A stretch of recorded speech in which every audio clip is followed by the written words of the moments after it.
தமிழ் தேசிய ஆதரவாளர் திரு பாரிசாலன் நிகழ்ச்சிக்கு அவரை வரவேற்கிறேன். எந்த மாநிலத்தை சேர்ந்தவர் எங்க வேணா போலாம். நம்ம ஒவ்வொரு முறையும் போறதுக்கு ஏறக்குறைய நீங்க சொல்றது விசா வாங்கிட்டு போற மாதிரி சொல்றீங்க. இல்லங்க, நாகாலாந்து எங்க இருக்குது? இந்தியாக்குள்ள தான் இருக்கு.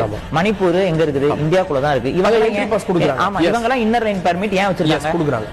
ஏன் இதே இந்தியா தான், இதே சட்டம் தான், இதே குடிமக்கள் தான், எல்லாம் இந்தியர்கள் தான். அவங்களுக்கு மட்டும் ஏன் இன்னர் லைன் பெர்மிட் இருக்கு? அவங்க தெளிவா சொல்றாங்க, நாகாலாந்துக்கு என்று ஒரு தனி பண்பாடு இருக்கு.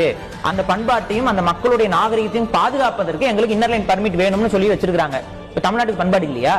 அதை பாதுகாக்க வேண்டிய அவசியம் நமக்கு இல்லையா?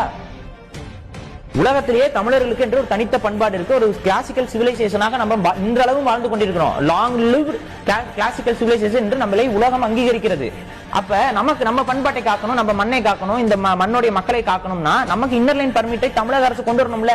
இன்னர் லைன் பெர்மிட் கொண்டு வந்தா பிரச்சனை எல்லாம் முடிஞ்சிடும்ன்றீங்க. இந்த பிரச்சனைக்கான தீர்வு அங்கதான் இருக்கு. இல்லைன்னா நாளைக்கே பிஜேபி அங்க என்ன சொல்லும்? கலவரத்தை தூண்டுறாங்கன்னு சொல்லி 12 பேரை கொண்டாங்க, இப்ப 20 பேரை கொண்டாங்கன்னு கலவரத்தை தூண்டுச்சுன்னா இங்க இருக்கவங்க இன்னைக்கு பயந்துட்டு போறாங்க. இவங்க இன்னைக்கு எண்ணிக்கை அதிகரிச்சுட்டு ஐயோ அடிச்சுட்டாங்கன்னு அந்த செய்தியை நம்பி இவர்கள் தாக்குதல் ஈடுபட்ட என்ன பண்ணுவீங்க?